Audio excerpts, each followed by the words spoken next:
Amém. Eu vou tentar terminar antes da hora. É um pouco problemático isso para mim, porque pregar lá no Voz Profética, por exemplo, a gente prega 2, 3 horas, às vezes o culto de domingo acaba 1h da manhã. E a gente tem gente, esse aqui mora em Campo Grande, o outro mora em São Gonçalo.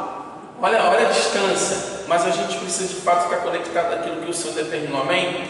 E eu não sabia o que pregar aqui, até porque nós temos um teólogo nessa casa. Pregar em igreja de quem conhece teologia é um problema muito sério, mas eu tenho descoberto uma coisa, que até a teologia se rende ao reino de Deus. Ô glória, amém. Porque ninguém pode ir a lugar nenhum se não tiver uma revelação de quem Cristo é, porque é a revelação que vai trazer a materialização do reino de Deus. A Bíblia diz assim, olha, não havendo revelação, o povo se corrompe. Então o que acontece? Nós precisamos ter a revelação de quem Cristo é, amém? Você pode abrir a sua Bíblia em Colossenses, por favor?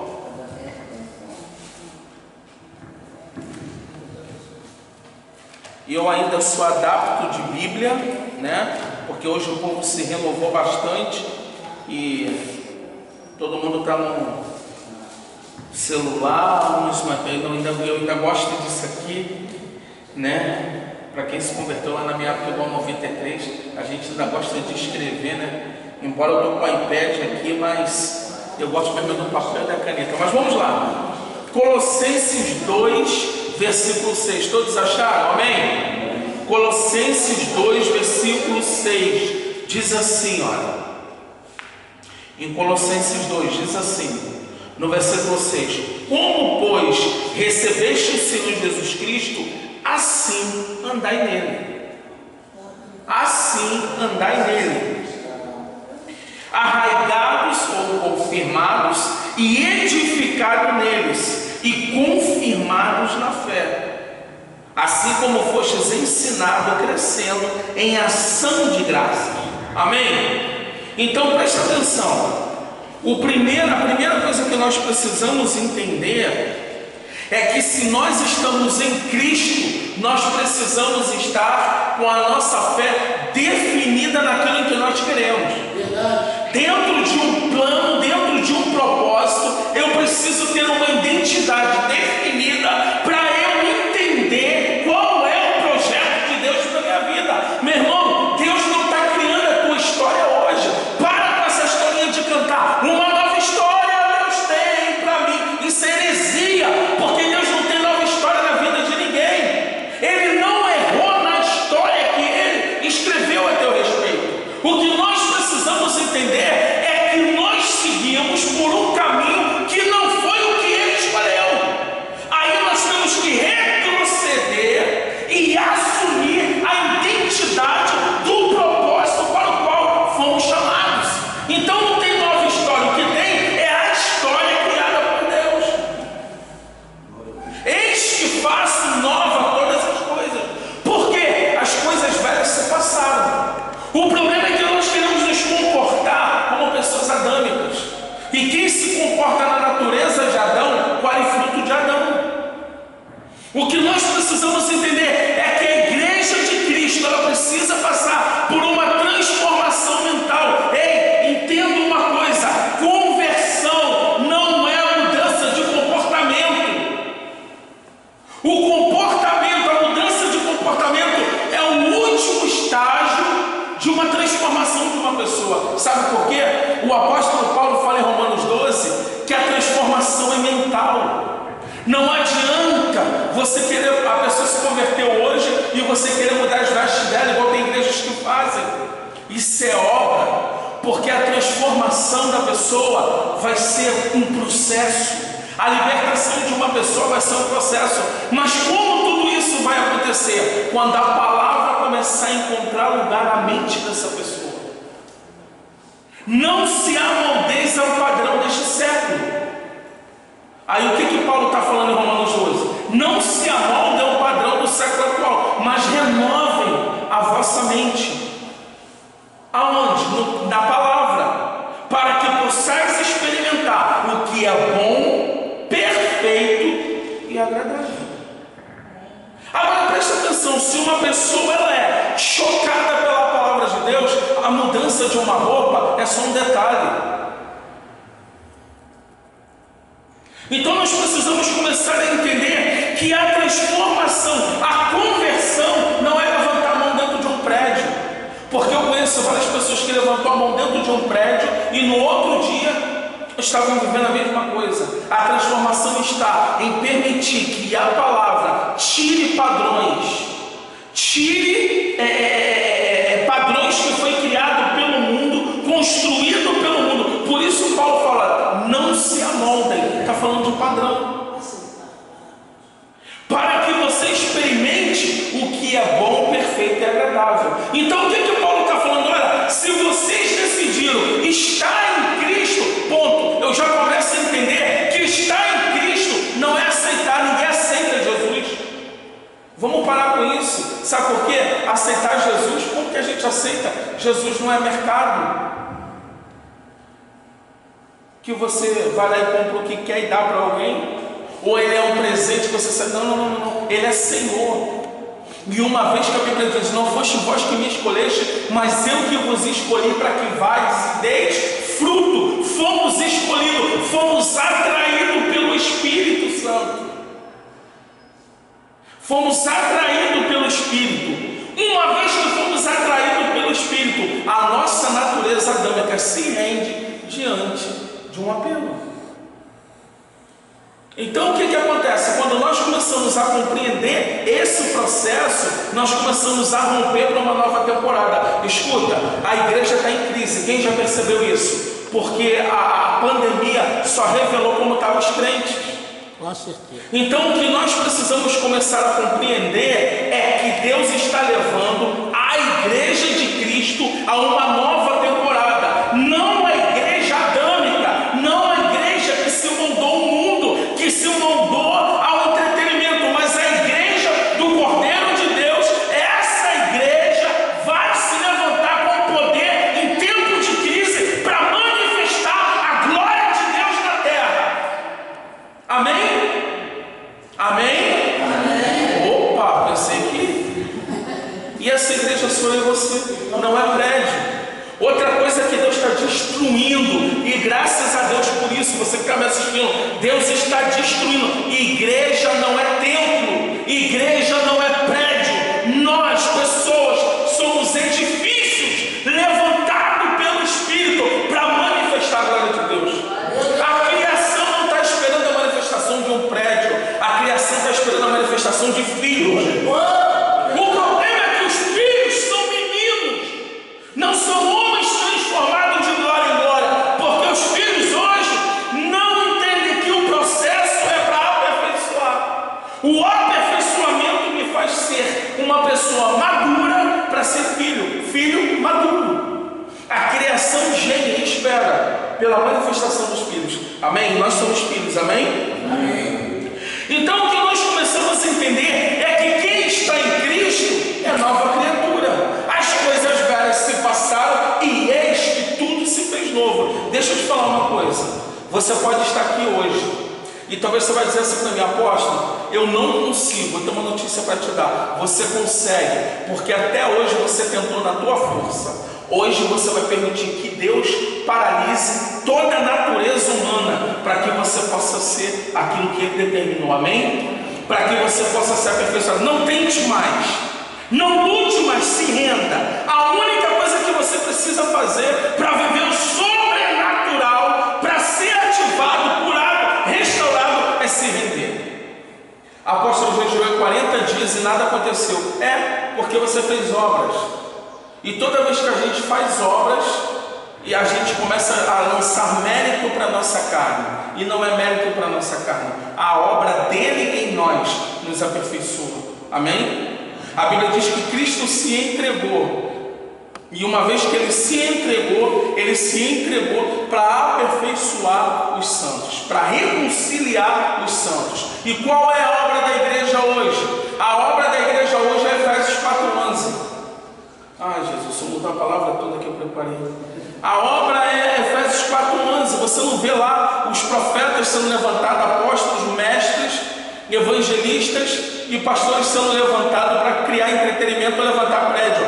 Pelo contrário, ali diz que é para gerar aperfeiçoamento até que todos cheguem à estatura de varão perfeito e que conheçam a Cristo como Senhor.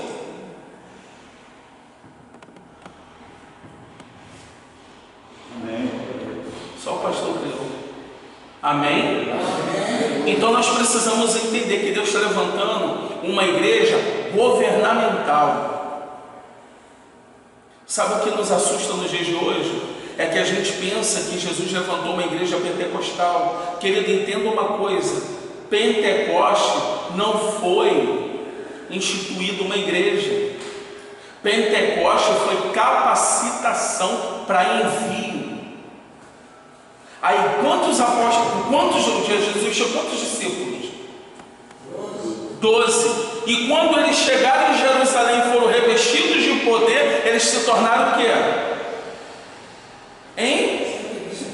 Sim. E eles chegaram lá, tinham 120, todos receberam. O que depois ali do centro de Pentecoste aconteceu com eles? Envio. E só é enviado quem é apóstolo.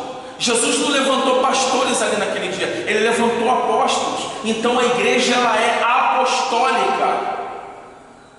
Apóstolo, isso eu não creio em Pentecoste? É óbvio que eu creio. Como não vamos crer no mover do Espírito? Porque é o mover do Espírito que capacita a igreja a ser apostólica. Uma igreja que recebe poder, e no original esse poder é capacitação, é uma igreja que está preparada para abalar o mundo. E aí talvez você diga para mim, apóstolo, por que então a igreja não está abalando o mundo? Porque a igreja não tem poder. A igreja tem mover. Porque, meus irmãos, o evangelho é o quê? Poder de Deus. Então o que Deus vai começar a fazer? Reformular. Uma reforma vai acontecer na igreja do século final. Sabe para quê? Para que essa igreja se levante para preparar o caminho do Mashiach, para preparar o caminho de Yeshua, para estabelecer um governo que é inabalável, um governo onde não pode ser abalado. Sabe por quê? Porque vamos ser aperfeiçoados e levantados com autoridade. Eu creio que nessa manhã Deus está preparando pessoas aqui para ser levantadas, para abalar o bairro, para abalar a escola, para abalar a faculdade, porque nós temos o poder do envio sobre as nossas vidas. Com certeza. Mas a gente está procurando as vigílias de poder, as campanhas de cura divina e as campanhas de milagre. Crente que vive atrás de campanha de poder, vigília de poder e coisa do tipo é crente miserável, que ele ainda não entendeu que o dono do universo habita nele. Apóstolo, você é contra a vigília? Não estou dizendo que eu sou contra. Eu estou dizendo que eu não preciso ir para uma vigília para pedir algo, porque eu posso estar dentro da minha casa pedindo algo. Eu posso ir para uma vigília adorar a Deus. Eu acho que a gente chegou num tempo que a gente tem que parar de pedir e entregar mais. No reino, quando eu começo a gerar, eu preciso entender que a semente que vai fazer a minha vida gerar é o dar. No reino eu dou, eu não recebo. Quanto mais eu dou, mais se multiplica. Então nós precisamos começar a entender isso. Deus está mudando toda a cultura da igreja, porque nós fomos muito influenciados por um mover e esquecemos que a igreja precisa ser governamental. Nós temos que governar. Quando o homem é colocado no Éden, Deus diz para ele: olha, domina tudo, governa tudo. Depois que você dominar, governar, o que você vai fazer? Multiplicar. Eu vou profetizar algo aqui, querido. Aleluia. Um tempo de governo vai vir sobre essa igreja. Maravilha. E depois do governo vocês vão dominar o bairro. E depois do domínio do bairro vocês vão multiplicar o que vocês receberam. Porque a multiplicação é a última fase. E ensinaram para a gente que multiplicar é criar um padrão. E dentro desse padrão, querido, quem acrescenta a igreja é o Espírito. A Bíblia diz que a igreja primitiva, o Senhor acrescentava. Então entenda, por que havia um acréscimo? Porque havia envio, havia ordem, havia progresso, porque aonde há ordem, há progresso, aonde há desordem, não há progresso. Então nós estamos em Cristo, amém? Amém. Estamos em Cristo. Cristo é o fundamento de todas as coisas. Cristo é o fundamento de todas as coisas, e quando a gente entende isso, a gente começa a ser capacitado e levado por Ele a um outro nível, a entender de outra maneira. Então nós precisamos entender que a nossa vida precisa estar enraizada em Cristo, porque Cristo sendo o fundamento, nós não seremos abalados. Por que tanta gente foi abalada no tempo de pandemia? Porque estava alicerçado no prédio chamado igreja, na instituição chamada igreja, mas não estava alicerçado no fundamento que era Cristo, porque a Bíblia diz que quem está fundamentado não cai. Com certeza. Ele é a pedra fundamental, Ele é a rocha. Então quando nós estamos fundamentados nele, nós começamos a entender, querido, quem está fundamentado em Cristo não troca de igreja igual troca de roupa, porque eu começo a entender que se minha igreja está passando, ou melhor, o local onde eu congrego está passando por um problema, eu vou ser a resposta para aquele lugar. Mas o problema todo, a gente faz o quê? Se levanta e foge para um lugar onde a gente não vai trabalhar. As pessoas querem receber, elas não querem dar. Quem não dá não recebe. No reino de Deus é melhor dar do que receber. Então eu não estou falando de finanças não, embora finanças esteja dentro desse processo. Eu estou falando no reino de Deus. Quem abdica, quem entrega, vive o projeto. Deus amou o mundo de tal maneira, Ele tinha um projeto no qual reconciliar o homem. Para ele reconciliar o homem, Ele teve que dar algo, que entregou o filho como oferta. E hoje, quando Deus nos chama, a gente, eu vou pegar. Gente, me desculpe, me perdoe se o que eu vou falar. Tem lugar que não me chama mais para pregar, eu não estou nem aí. Presta atenção: igreja não é lugar para se receber casa própria e carro. Igreja é lugar de ser ativado para o propósito. Carro e casa é consequência de uma vida que anda em propósito. Agora, meu irmão, se tu é vagabundo, vai trabalhar, que aí você vai ter teu carro na tua casa. E qual é o significado da palavra vagabundo? Aquele que não tem direção.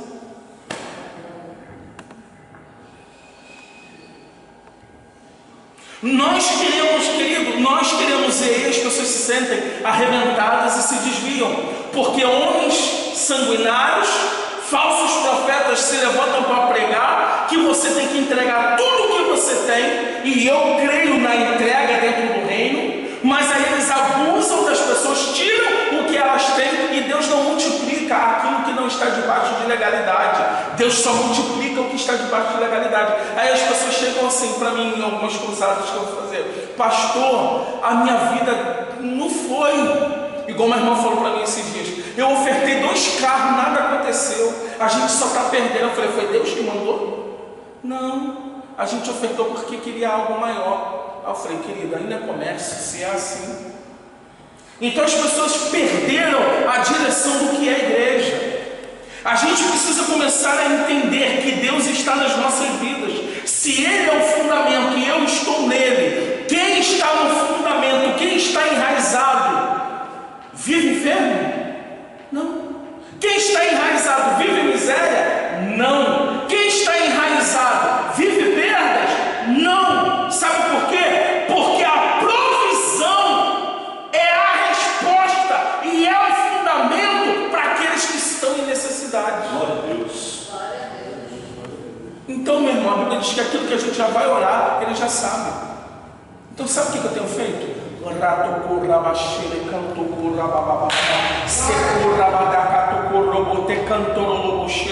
Ao invés de eu pedir, eu começo a profetizar: Senhor, olha só, eu preciso trocar de carro, então eu chamo a existência aquele carro, porque eu sei que aquele carro que eu preciso que o Senhor me dê a fazer a obra já está liberado, porque eu estou em Ti. Eu chamo a existência. Aí a gente fala, meu Deus, se o Senhor me der um carro, eu vou fazer a obra. Deus já conhece o nosso coração, querido.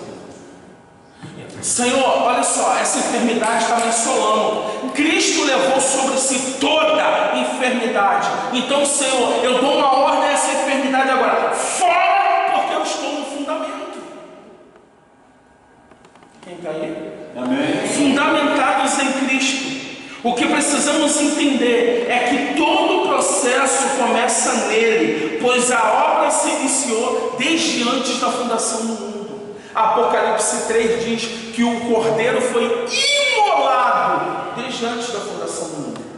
Agora eu vou te explicar uma coisa, há uma diferença de imolação para crucificação. É isso que a igreja precisa entender. Eu estava conversando com o pastor no início do culto.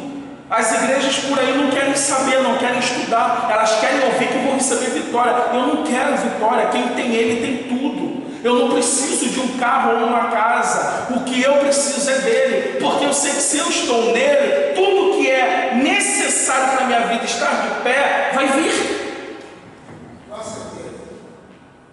Então nós precisamos entender, ele é o fundamento. Quando estamos nele, possuímos o fruto do Espírito. E o fruto do Espírito que está lá em Gálatas 5,19, você vai perceber que gera aperfeiçoamento na tua natureza adâmica. Aquilo que você não consegue vencer, o fruto do Espírito operando na tua vida, vai te aperfeiçoando para algo maior. Paciência, bondade, longanimidade, fidelidade. Aí você vai... discernimento. Aí você vai, não, é verdade, Senhor. É isso aí. Jesus, paciência. Glória. E amor, Senhor. E aí você vai colocando em prática aquilo que você não consegue vencer. E aí, pela palavra, você vai neutralizando a natureza de Adão. E a natureza de Adão vai caindo por terra. E a natureza de Cristo vai levantando-se sobre a sua vida. E uma vez que você é como ele, deixa eu te falar, a terra vai te servir. E eu vou te mostrar mais à frente. Então, preste atenção. O que nós precisamos entender é que todo o processo começa em Cristo. Porque essa obra iniciou-se desde antes da fundação do mundo. A obra se inicia desde antes da fundação do mundo com um propósito. Efésios capítulo 1. Diz assim, abre lá em Efésios, por favor. Efésios capítulo 1, versículo 3 diz assim, bendito Deus e Pai de nosso Senhor Jesus Cristo, o qual nos abençoou com todas as bênçãos espirituais, o qual já nos abençoou, Dá um glória a Deus aí, irmão. Você já é. A Bíblia diz que nós já somos. O nosso maior problema é que nós nos colocamos numa postura adâmica. E quem está em Adão só tem morte. Porque a lei do Espírito, você sabe por que as pessoas ficam presas à lei de Moisés? Porque a lei de Moisés dá mérito ao homem. Eu jejuei 40 dias, eu estou cheio da glória de Deus. Meu irmão, se jejum enchesse alguém da glória de Deus, tinha muita gente a encher da glória de Deus. Não use armas espirituais, ferramentas espirituais para justificar estar cheio de Deus. Estar cheio de Deus é matar a tua natureza, ter caráter e viver a palavra. Porque o que nos lava é a palavra. João 15 diz que nós já estamos limpos pela palavra. Se eu estou limpo pela palavra, é porque a palavra encontrou legalidade na minha vida. E se a palavra encontrou legalidade na minha vida, eu tenho autorização para operar nas regiões celestiais. Porque estamos assentados em lugares celestiais, abençoados com todas sortes de bênção. E quando se diz sortes de bênção, já está dito que ali naquelas bênçãos tem o teu carro, tem a tua casa, tem a tua cura, tem o teu milagre, teu casamento, tudo. Então eu não preciso de campanha, eu preciso de posicionamento, uma postura. Eu estou em Cristo, fundamentado na rocha. Então, querido, eu não caio. O meu papel é se levantar. Então hoje eu quero gerar fé em você. Permaneça. Aposto que está dando tudo errado, permaneça. Aposto que o meu auxílio não saiu, glória a Deus e aleluia. É porque você não precisa. Mais do que o auxílio, você tem Ele. E a gente não entende isso, pastor. Sabe por quê? Porque nós queremos algo visível. O trabalhar de Deus não é no externo, o trabalhar de Deus é no interno. Presta atenção, nós não temos o poder de criação em nada, porque tudo que fazemos é dom de Deus. Agora tem uma coisa que Deus nos deu autoridade. Tem uma coisa que Deus falou, vocês vão fazer. Quantos querem saber? A Bíblia toda diz que é Ele que opera em nós, não é verdade? Então tudo que nós conseguimos e galgamos é por Ele, amém? Agora tem uma coisa que Ele falou, olha, vocês são fazedores de riqueza. A Bíblia diz que nós temos autoridade para gerar riqueza. Sabe por quê, amado? Porque a Bíblia diz em Salmo 37, depois você lê lá o Salmo 37 todinho, você vai ver que o Senhor fala assim, e a terra eu dei para os filhos, e a terra é a herança dos humildes, e a terra é para os filhos. Peraí, a terra tem ouro? Tem, pastor, tem ouro? A terra tem prata? A terra tem bronze? A terra tem petróleo? A terra é de quem? É do diabo ou dos filhos? Então eu começo a entender, traduzindo o que eu li, que quando eu me levanto em autoridade para governar, o ouro que está na terra é para servir os filhos. Só que é nosso, nós não recebemos, porque não recebemos a terra por herança. Nós estamos esperando o céu descer. Só que Lucas diz que o reino de Deus já está em vós. Se o reino de Deus já está em mim, o que eu estou esperando é a volta de Jesus para subjugar o mundo. Só que eu já estou nele. Se eu já estou assentado em Cristo, em regiões celestiais, e Ele me deu a terra por herança, eu começo a entender, eu posso acessar as coisas espirituais e eu posso acessar as coisas terrenais. Escuta, o melhor da terra é para a vida dos filhos de Deus. Aleluia! Só o pastor crê. Então a obra se inicia desde antes da fundação do mundo, por isso nós precisamos ser. Agora Efésios 1:3 diz assim, olha, bendito Deus Pai de nosso Senhor Jesus Cristo, o qual nos abençoou com toda sorte de bênção espirituais nos lugares celestiais em Cristo, como também nos elegeu nele antes da fundação do mundo. Fomos escolhidos desde antes da fundação do mundo para sermos santos, irrepreensíveis em amor. Nos predestinou para ser filhos de adoção. Fomos chamados para ser filhos e escolhidos desde antes da fundação do mundo. Querido, você já parou para analisar que antes de Deus criar tudo, Ele criou você? A gente não para ler a Bíblia com atenção. E a quem Ele criou e predestinou, Romanos 8 diz o seguinte, 29, os que Ele predestinou e elegeu, Ele justificou. Somos justificados por Cristo. Então o que está faltando hoje é uma postura de quem deveria estar em Cristo e se levantar em autoridade de governo para possuir a terra que é nossa. Deus vai começar a abrir portas, amém? Aleluia! Então fomos chamados para sermos santos e irrepreensíveis em amor, para o seu bom propósito. Propósito esse que é a vontade de Deus sendo realizada, que diz lá em Romanos que é boa, perfeita e agradável. A vontade de Deus ela é boa, perfeita e agradável. Então se a vontade de Deus é boa, perfeita e agradável, eu começo a entender que o que eu vou viver é bom, perfeito e agradável. Mas nós precisamos aceitar isso, transformar nossa mente. E por que tudo isso está acontecendo? Porque a criação aguarda